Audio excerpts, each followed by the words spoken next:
Welcome to my channel. Do you know what changed my English forever? It was not a big grammar book. It was not a special teacher. It was something very simple. I made English a part of my daily life. Every small moment became a chance to learn. I did not wait for a perfect classroom. I did not wait for the right time. I used my life as my classroom, and that made all the difference. Think about this. You brush your teeth, you walk to school or work, you eat dinner, you watch TV, you go to sleep. These look like small, normal things. But for me, they became my English lessons. When I brush my teeth, I said in English, I am brushing my teeth. When I walked to school, I said, I am walking to school. When I ate dinner, I said, I am eating rice. These were very small sentences, but they were real, and they helped me grow. At first, I was shy. My words were simple. I made many mistakes. But I discovered a secret. If you bring English into your daily life, you don't forget it. It becomes part of you. Slowly, I began to think in English. Slowly, I began to feel confident.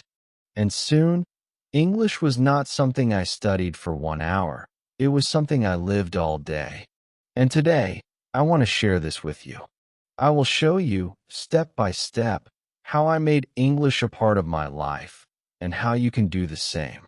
Stay with me until the end, because you will learn easy and powerful ways to bring English into your world. Once you do this, English will not feel like homework. It will feel like life itself.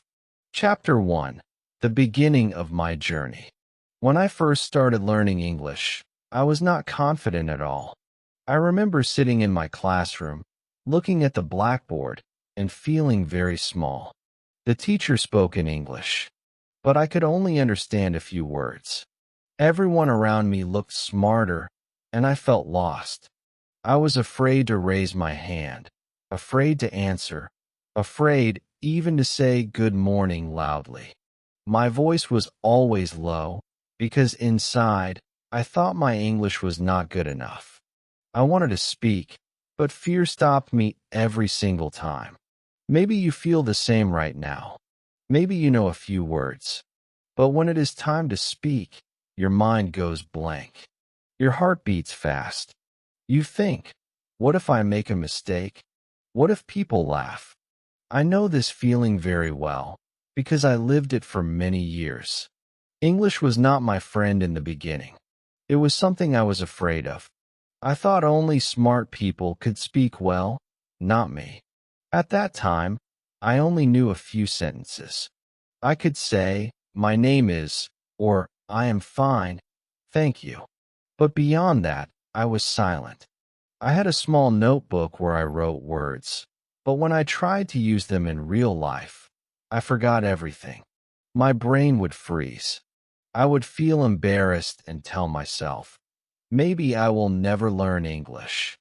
That was my biggest struggle, not grammar, not vocabulary, but the fear in my heart. The first big moment came when I realized something important. English is not about being perfect. It is about starting small. One day, I tried to say just one sentence to my teacher. I am late today. My grammar was not perfect. My pronunciation was not perfect. But the teacher smiled and understood me. That small moment felt like a victory. I thought, if my teacher understands me with this one simple sentence, maybe I can say more. That was the first spark of hope inside me. From that day, I told myself, don't wait for perfect English. Just start with small English. One sentence is enough. Even 2 words are enough. When you say them, you are already learning. That thought gave me courage, and I want you to feel the same. If you are afraid now, don't think about speaking long speeches. Just say one small thing. Just take the first step. Of course, I still had fear. Many times I made mistakes. Sometimes people laughed. Sometimes I felt embarrassed. But slowly, I understood that mistakes are not the end. Mistakes are the beginning. Every mistake I made taught me something new. When I said the wrong word, I remembered the right one next time. When I used wrong grammar, someone corrected me, and it stayed in my mind. Every mistake was a small teacher in my journey. Another problem I had was comparing myself to others. I looked at classmates who spoke fast, who knew many words, and I thought, I can never be like them. But one day, I asked myself a question. Do I need to be like them? Or do I just need to be better than yesterday? That question changed me. I realized I only needed to compete with myself. If today I speak one sentence more than yesterday, I am winning. That small realization gave me peace and also gave me motivation. I want you to feel this too. Don't compare your English to someone else's English. Compare your English to your own English yesterday. Did you learn one new word today? Did you say one new sentence? Then you are growing. This is how confidence begins. In the beginning of my journey, I also discovered the power of practice outside the classroom. At first, I thought English was only for school, only for exams. But slowly, I learned that English can live anywhere. On the bus, in the market, at home, I could practice in small ways. Sometimes I whispered sentences to myself. Sometimes I repeated the words I heard from TV. They were small actions, but they made English alive in my life. Looking back now, I see that my beginning was not about big achievements. It was not about speaking fluently in 1 month. It was about small, shaky steps. But those small steps were the most important, because they showed me that English was not impossible. It was possible if I just started, no matter how weak I was. And here is the emotional spike I want you to feel. If I could begin my journey with fear, with little knowledge, with no confidence, and still move forward, then you can too. You don't need to be perfect. You don't need to know everything. You just need to begin. Begin with one word, one sentence, one smile. That is enough to open the door. So my beginning was full of fear, but also full of hope. I was shy, but I was also curious. I was weak, but I wanted to be strong. And step by step, English became not a wall, but a bridge. A bridge that started small, but later carried me to places I never imagined. Chapter 2. Small Steps. Big change. After I faced my fear in the beginning, I asked myself, how can I really get better in English? At first, I thought I needed to study for many hours every day. I thought I needed big grammar books, long lessons, and difficult practice. But very soon, I discovered the truth. The real change did not come from doing a lot in one day. The real change came from doing a little every single day. Small steps, repeated again and again, made the biggest difference in my journey. One of my first small steps was listening to one English song every day. I did not understand all the words, but I listened again and again. Sometimes I caught only one word, like love or dream. Other times, I recognized a short phrase, like I miss you or thank you. That was enough. Each time I listened, my ear became a little stronger. My brain started to get used to the sound of English. I didn't need to understand everything. I just needed to listen, enjoy, and repeat. Another small step was reading. I didn't choose long books or difficult newspapers.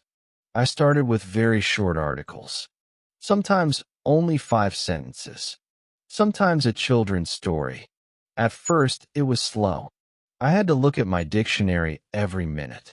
But I told myself, just finish one short text today. The next day, I did the same. Slowly, the words started to repeat. Slowly, my reading became faster. I realized that small daily reading built a strong habit inside me. Writing was another small step. Every night, Before sleeping, I wrote just one simple sentence in English. Sometimes it was, "Today I am tired." Sometimes it was, "I ate rice for dinner." Very easy sentences. But those easy sentences gave me practice. Day by day, my notebook filled with small pieces of my life in English.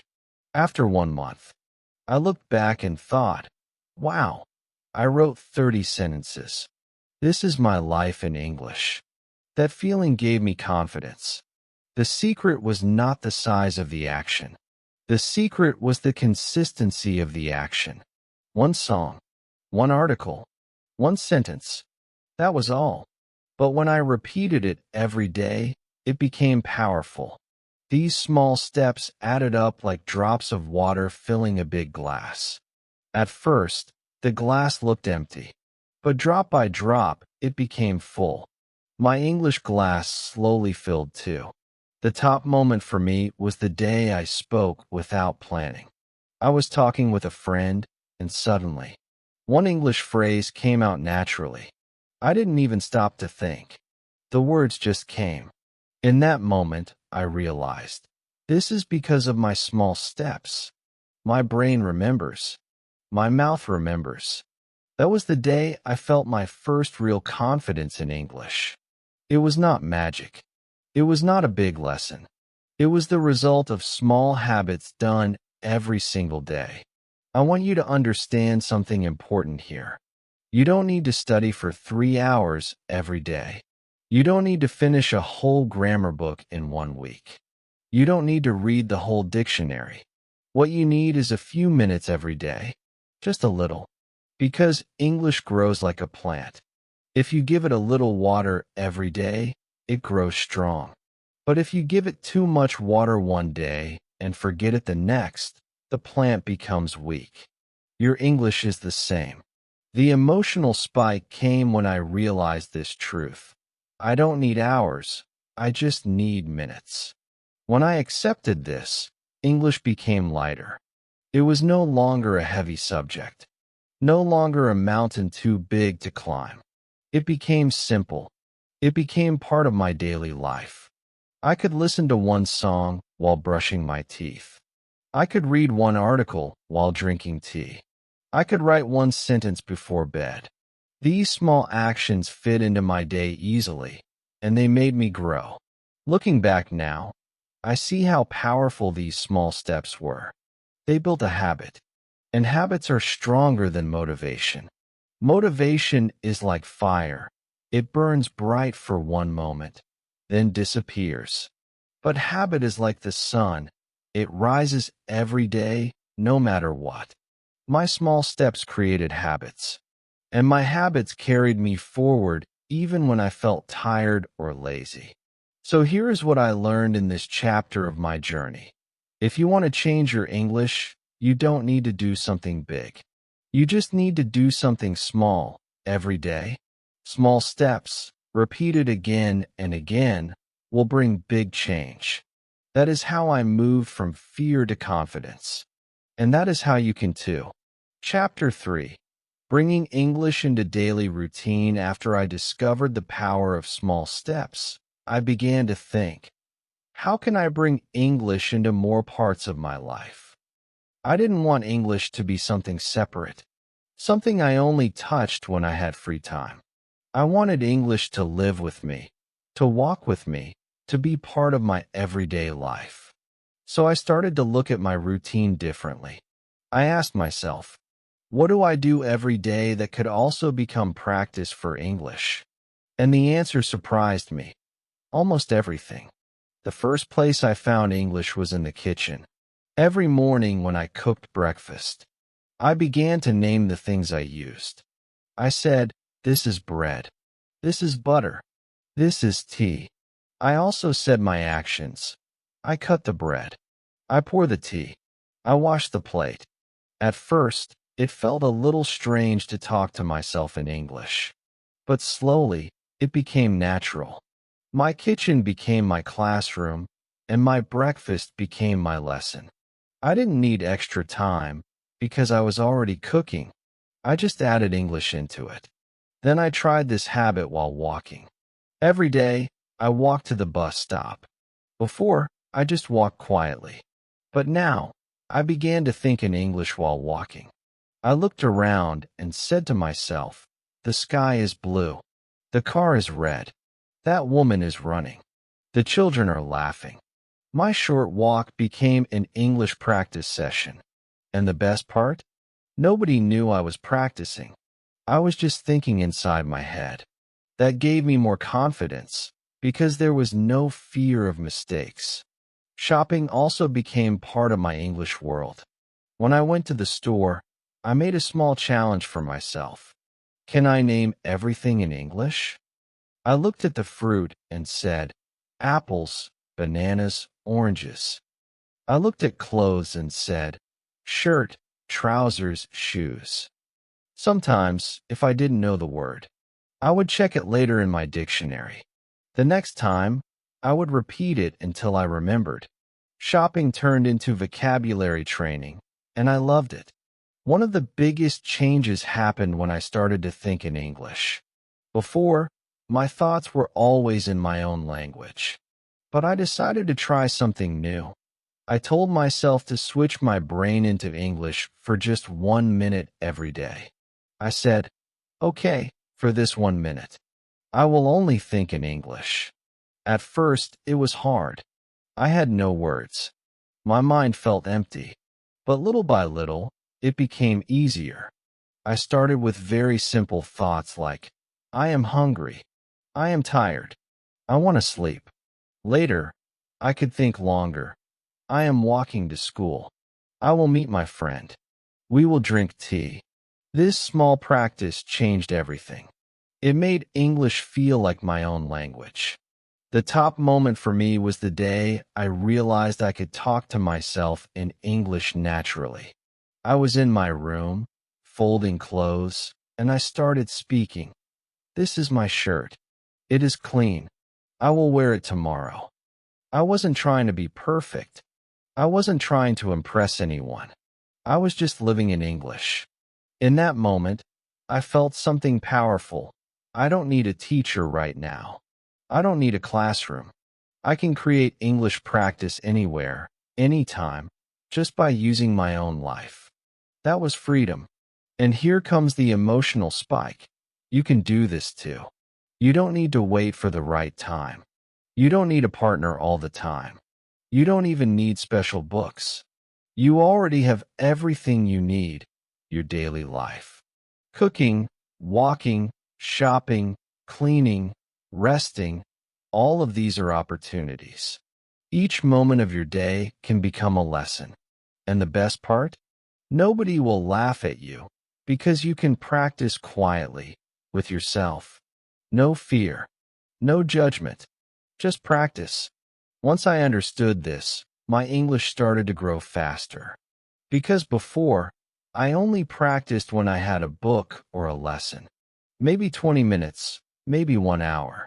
But now I practiced all day. Even if it was just 5 minutes here, 3 minutes there, it added up to hours and hours of practice every week. Without extra time, I multiplied my English exposure. And that is why English began to feel natural to me. So here is the truth. The secret is not more time. The secret is using the time you already have. Bring English into your cooking. Bring it into your walking. Bring it into your shopping. Bring it into your thoughts. If you do this, English will no longer feel like a subject in school. It will feel like part of your life. And once it becomes part of your life, it will stay with you forever. Chapter 4. Learning from real people and media. After I brought English into my daily routine, I wanted something more. I wanted to hear real voices, not just the ones in books. I wanted to know how people actually spoke, not only how sentences looked on a page. And that is when I discovered the power of learning from real people and real media. This was a turning point, because it showed me that English can be alive, fun, and full of color. It is not only grammar rules, it is stories, songs, conversations, laughter, and emotion. I remember the first time I watched a movie in English. At first, I could not understand much. The people spoke too fast. Their words ran together. I felt lost. But then I turned on subtitles in English.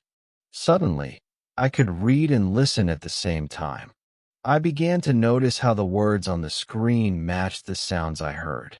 If I did not understand, I would pause, go back, and listen again. Sometimes I repeated the sentence out loud, copying the way the actor said it. This simple practice gave me more than any grammar exercise ever could. It taught me the rhythm, the tone, the real sound of English. One of my favorite things was repeating phrases. When I heard a character say, "How are you doing?" I said it too. When someone said, "What's going on?" I repeated it. I tried to sound like them. I was not just reading English anymore. I was living it, speaking it, performing it. It felt fun, almost like playing a game. And without realizing it, I was training my ear, my mouth, and my memory all at the same time. Music was another secret teacher for me. At first, I only listened for enjoyment. But then I started to pay attention to the lyrics. I chose one song I liked and looked at the words carefully. I sang along slowly, sometimes badly, but I kept going. Over time, I learned the words by heart. That song stayed with me, and so did the English inside it. Music gave me a way to enjoy learning. It didn't feel like study, it felt like fun. And this is one of the top moments. When learning becomes play, you learn even faster. YouTube also became a big part of my journey. I watched videos of people speaking English naturally. Sometimes they were teachers, sometimes just ordinary people sharing their lives. I listened, copied, and even paused to repeat sentences. The best part about YouTube is that it feels real. You can hear many different voices, different accents, and different ways of speaking. This helped me understand that there is not only one perfect English. There are many styles, and all of them are real.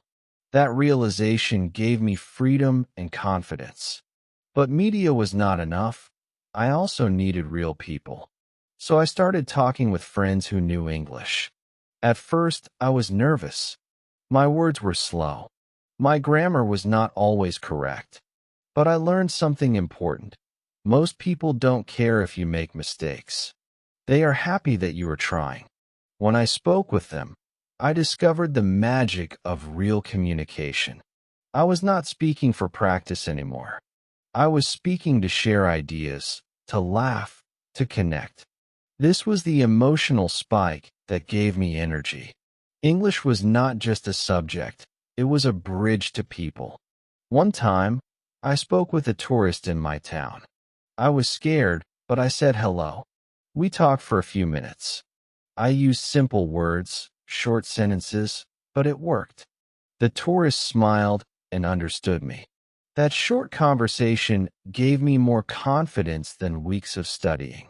It showed me that English lives in real conversations, not only in books. I want you to see this too. Real English is better than only textbook English. Books are helpful, yes. Grammar is important, yes. But if you stop there, you will miss the heart of the language. Real English is in movies, in songs, in YouTube, in conversations, in laughter, in mistakes, in friendship. That is where the magic happens. So here is my advice to you. Don't be afraid of real English. Watch a short movie scene. Turn on subtitles. Repeat what you hear. Sing one English song. Even if your voice is not perfect. Talk to a friend, even if you only know simple words. Each time you do this, you will grow. Each time, English will feel more natural. The joy of learning from real people and media is this. English becomes alive. It becomes fun, exciting, full of surprises. And once you feel that joy, you will never want to stop. That is the moment when English becomes part of your life, not as a subject, but as a living language. Chapter 5. Mistakes became my teacher when I first started using English every day. I wanted to be perfect. I thought, if I make a mistake, people will laugh at me. If I say the wrong word, they will not understand. This fear lived inside me. It made me shy. It made me quiet. Sometimes I wanted to speak, but my mouth stayed closed because I was afraid of saying something wrong. And maybe you feel the same way right now. You want to speak, but you stop yourself. You wait until you know the right words. But here is the truth. If you wait for perfection, you will wait forever. I learned this lesson the hard way. One day, I was talking to a friend in English. I wanted to say, I am very hungry. But instead, I said, I am very angry. My friend looked at me with big eyes and laughed. I felt so embarrassed. I thought, oh no, I said the wrong thing. He thinks I am angry, but I only wanted to say I am hungry. For a moment, I wanted to hide. I wanted to stop speaking English forever. But then, something special happened. My friend explained the difference between hungry and angry. He showed me how to say it correctly. And because of that mistake, I never forgot the difference again. That was a top moment for me, because it changed my thinking. I realized that mistakes are not the end. They are not failure. They are teachers. That one mistake gave me a strong lesson that no book could ever give me. And from that day, I told myself, every mistake will teach me something. Every mistake will make me stronger. After that, I began to welcome mistakes. For example, once I wanted to say, I like to cook rice. But I said, I like to cook mice. People laughed, and I felt embarrassed. But then I laughed too. I learned the importance of pronunciation. I learned how just one sound can change the whole meaning. From that mistake, I paid more attention to how words sound. It made me practice harder. Another time, I wrote a message to someone and I said, I am boring, when I wanted to say, I am bored. The person looked at me strangely. Later, I learned the difference. I am bored means I feel no interest. I am boring means I make other people feel no interest. That mistake was funny, but it also gave me power. It made me understand how important small changes are in English. Without that mistake, I would not remember it today. The emotional spike came when I stopped fearing mistakes and started loving them. Each mistake was like a small teacher walking beside me, saying, don't worry, I will help you remember this forever. This gave me freedom. I didn't need to be perfect anymore.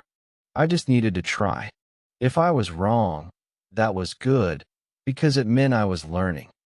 If I was right, that was also good, because it meant I was improving. Either way, I was moving forward. And here is the truth I want you to remember. No one becomes good at English without mistakes. Think about a baby learning to walk. The baby falls again and again. Does the baby stop walking? No. The baby learns by falling. The falling is part of the walking. In the same way, mistakes are part of speaking English. You cannot avoid them, and you should not avoid them, because every mistake is a step forward. One of my biggest mistakes became one of my biggest lessons. I once gave a short talk in front of people. I was so nervous. I forgot a word and used the wrong one. People laughed kindly. My face was red, my hands were shaking. But I finished the talk. And later, I realized something powerful. The world did not end. People did not hate me. They respected me for trying. That mistake gave me courage. It showed me that mistakes are not dangerous. They are proof that I am learning. So if you feel afraid to make mistakes, I want you to feel hope. You are not alone. I was like you. Every English learner feels this way. But you have to remember, mistakes are your friends. They are not here to hurt you. They are here to teach you. When you say the wrong word, you remember it better next time. When you spell a word wrong, you learn the right spelling more deeply. When you use the wrong grammar, you pay more attention in the future. From this chapter, I hope you take this truth with you. Mistakes are not failure. They are steps. Each mistake you make builds the road to success. The more mistakes you make, the faster you learn. So don't hide from them. Don't be shy. Make them, love them, and learn from them. Because in the end, mistakes became my teacher. And they can become your teacher too. Chapter 6. Living with English every day, there came a time in my journey when English stopped feeling like a subject. It was no longer something I studied for 1 hour a day. It was no longer about grammar exercises or vocabulary lists. It became something bigger. It became part of my daily life, part of my thoughts, part of my identity. I was no longer just learning English. I was living with English. And this was the biggest change of all. At first, I didn't notice it. One day, I woke up and realized my first thought in the morning was in English. I thought, I am still sleepy. Before, that thought would come in my own language, but slowly, without pushing, it started to appear in English. Later in the day, when I was cooking or walking, I noticed I didn't need to translate anymore. I simply thought in English. That was the moment I felt. This language is becoming mine. It is not foreign anymore. It belongs to me. Writing journals helped me a lot. I began with just 1 sentence a day. Today I am happy. Today I am tired. Today I went to the market. These short lines looked simple, but they were powerful. They captured my life in English. Over time, my journal grew into full paragraphs. I could write about my feelings, my dreams, my plans. My notebook became my friend. And my English grew naturally as I wrote about real life, not textbook exercises. Every page was a mirror of my growth. Conversations also became different. Before, I was nervous when someone spoke English to me. I worried about every word. But as I lived with English every day, my fear became smaller. I started to enjoy conversations. I didn't care if I made mistakes. I focused on the connection. I noticed something amazing. When I stopped worrying about being perfect, I became more confident. People understood me, even if I made small errors. The joy of being understood was bigger than the fear of being wrong. That gave me energy to keep going. One of the top moments came the first time I dreamed in English. I remember it clearly. I was speaking with someone in my dream, and the whole conversation was in English. When I woke up, I smiled. I thought, wow, English has entered even my dreams. That moment showed me how deeply the language had become part of me. It wasn't just practice anymore, it was life. This is the emotional spike I want to share with you. You can reach this place too. You can wake up one day and realize English is inside your thoughts, your writing, your conversations, even your dreams. You don't have to be perfect. You don't need to know every word. You just need to live with English every day, step by step, small habit by small habit. One day, you will notice that English is no longer something outside of you. It is part of who you are. When English became natural for me, I felt free. I could watch movies and enjoy them. I could talk to new people without fear. I could write messages and express myself. I no longer thought, I am learning English. I thought, I am using English. I am living with it. And this gave me a deep joy because the language was no longer a burden. It was a gift. And now, I want to inspire you. Make this your goal too. Don't just study English. Don't just memorize words. Bring English into your thoughts, into your habits, into your heart. Write about your day. Talk to yourself. Think in English. Enjoy small conversations. Watch, listen, and dream. Every little step will bring you closer to living with English. The big win is this. English can become part of your life story. It can become your voice in the world. And when that happens, you will not only speak better, you will feel stronger, more confident, more alive. That is the power of living with English every day. If this video inspired you to make English a part of your life, give it a like. Your like tells me that these lessons are helping you, and it also helps more learners around the world find this video. And if you are ready to begin today, write in the comments, "I will live with English." I will reply and cheer you on, because I believe every learner can grow when English becomes part of their daily life. Remember, you don't need perfection. You just need to take one small step today. Speak one sentence. Write one line. Think one thought in English. These little actions will add up, and soon you will see a big change. And don't forget to subscribe to my channel for more simple and powerful English lessons. Lessons that not only teach you grammar and vocabulary, but also help you bring English into your real life with confidence and joy. Stay with me, and let's live with English together.